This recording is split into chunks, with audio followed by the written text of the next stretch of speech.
Zacatecas se convierte una vez más en el epicentro de una guerra silenciosa pero letal. Reportes de inteligencia confirman el movimiento de convoyes de sicarios del Cartel Jalisco Nueva Generación, específicamente de la célula de El Serio, hacia la entidad. Su misión: realizar un relevo operativo para reemplazar a los hombres del jardinero Audias Flores Silva, en una jugada que redefine el mapa criminal del estado. Pero esta no es la única crisis. En los límites de Michoacán y Jalisco, un ataque con drones asesinó a Jesús Macario, un jornalero de 15 años, mientras cortaba limón. Y en Jalisco, la fosa clandestina de Las Agujas en Zapopan ya suma 259 bolsas con restos humanos. 3 historias, un mismo mensaje. México es un campo de batalla donde la vida vale menos que un territorio o un cargamento. Hoy documentamos la avanzada silenciosa que el gobierno se niega a ver. Los reportes son claros y aterradores. Convoyes de sicarios del CJNG, pertenecientes al brazo armado de El Serio, se mueven hacia Zacatecas. No se trata de una incursión aislada, es un relevo operativo planificado para reforzar o reemplazar a las células de El Jardinero, que actualmente operan en la entidad. ¿La razón? El panorama criminal en Zacatecas ha cambiado drásticamente. Las células del Jardinero han ido absorbiendo a facciones que antes operaban bajo el mandato de Panchito el F1, del Cartel del Golfo, consolidando un control más férreo, pero que ahora requiere esfuerzos de mayor poder de fuego y experiencia en guerra urbana. Este movimiento no ocurre en el vacío. Recordemos que en junio del 2025, ataques a centros nocturnos en la zona conurbada de Zacatecas, Guadalupe, dejaron en evidencia la presencia de células del CJNG. Los detenidos en esos operativos no eran originarios del estado, confirmando la táctica de importar sicarios para operaciones de alto impacto. Operativos conjuntos del Ejército, Guardia Nacional y Policía Estatal aseguraron en colonias como Sierra de Alica y La Zacatecana un arsenal revelador: 4 armas largas, una corta, 9 cargadores, 250 dosis de cristal y equipo táctico completo. Este equipamiento no es de narcomenuderos, es de una estructura paramilitar preparada para la guerra. La reacción de estos grupos durante los operativos lo dice todo. En La Zacatecana agredieron a las autoridades, lo que derivó en un enfrentamiento y la detención de 5 sujetos. Esto no es resistencia, es la defensa de un territorio que ya consideran propio.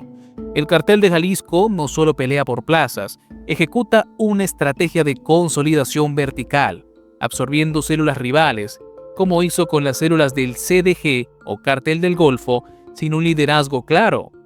Por otra parte, algunas células operativas del CDN ahora estarían bajo el control de los Cabrera, quien hicieron lo propio y las absorbieron también bajo su estructura, de esta forma reemplazando operativos con fuerzas de élite.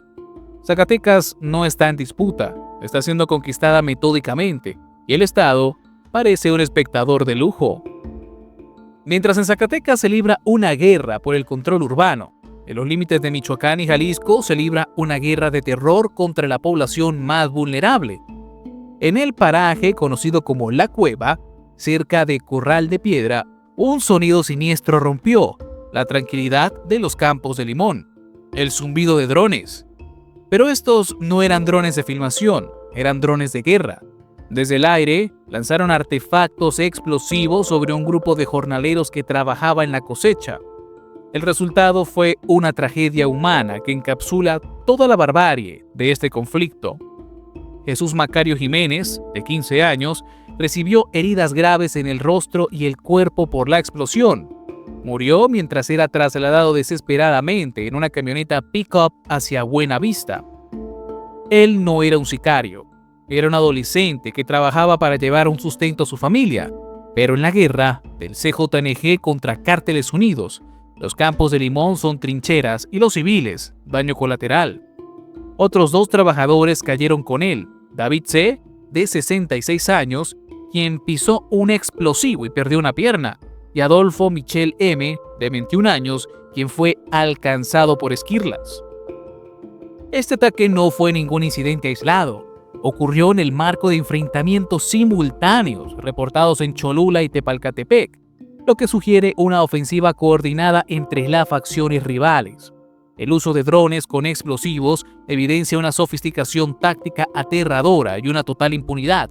Los cárteles ya no solo disputan rutas, siembran el terror en las zonas rurales para marcar territorio y expulsar a la población. La falta de presencia estatal es tan obscena que los jornaleros ahora deben elegir entre morir de hambre o morir de una bomba lanzada desde el cielo. Jesús Macario eligió trabajar y lo ejecutaron por ello.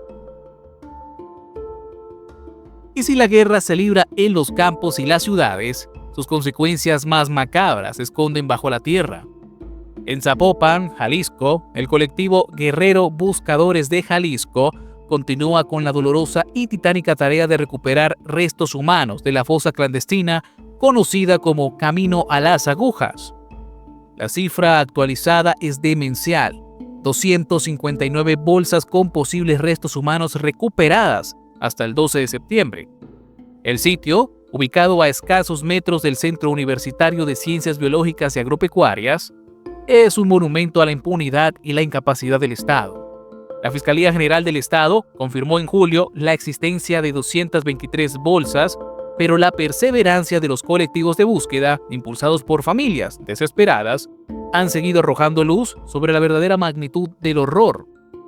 Las autoridades habían dado por concluida la búsqueda en febrero, tras hallar 169 bolsas, pero los colectivos, con justa razón, insistieron en que había más. Y había más.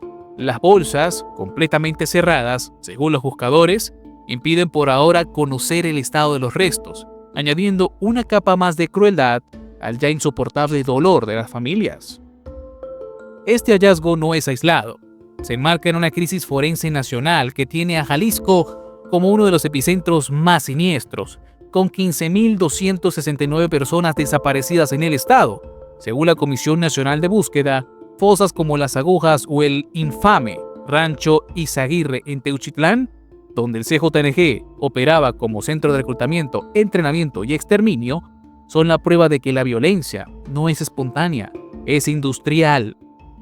El Estado mexicano no solo es incapaz de proteger a los vivos, es incapaz de identificar y dignificar a sus muertos. Las 259 bolsas de Zapopan no son solo un número, son una acusación contra un sistema que ha normalizado la desaparición y la muerte. 3 estados, 3 heridas abiertas en el cuerpo de México.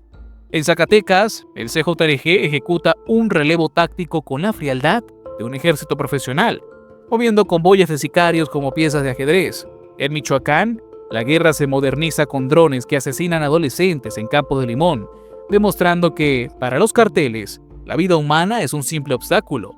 En Jalisco, 259 bolsas en una fosa claman justicia en el silencio más estruendoso, evidenciando una crisis humanitaria que el gobierno prefiere ignorar. El hilo que une estas tragedias es la ausencia absoluta del Estado en sus funciones más básicas: proteger la vida, garantizar la justicia y recuperar la dignidad de los muertos. No hay una estrategia de seguridad, hay parches, simulaciones y una clase política que parece más preocupada por las siguientes elecciones que por las próximas víctimas. La pregunta que queda flotando entre el humo de los drones y la tierra de las fosas es desgarradora.